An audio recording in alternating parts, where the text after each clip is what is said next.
dizendo, o coração vai batendo forte nesse momento. Ninguém fala nada com ninguém a partir de agora.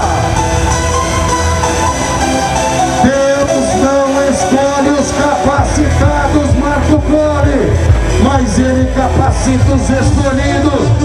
E você pode ser o escolhido desta noite. O coração vai batendo forte, a adrenalina vai tomando conta.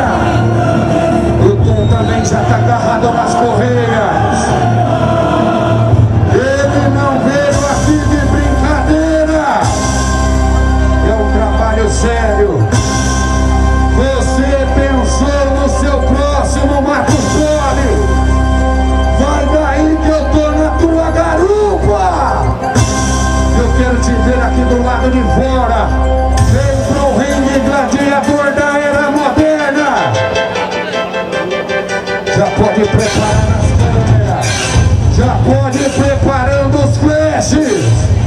Porque eu tenho certeza que vai ser um show. É chegada a hora da verdade. É o desafio do bem.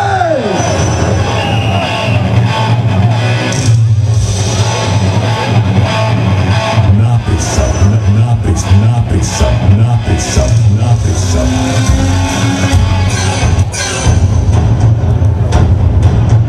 É o desafio do bem.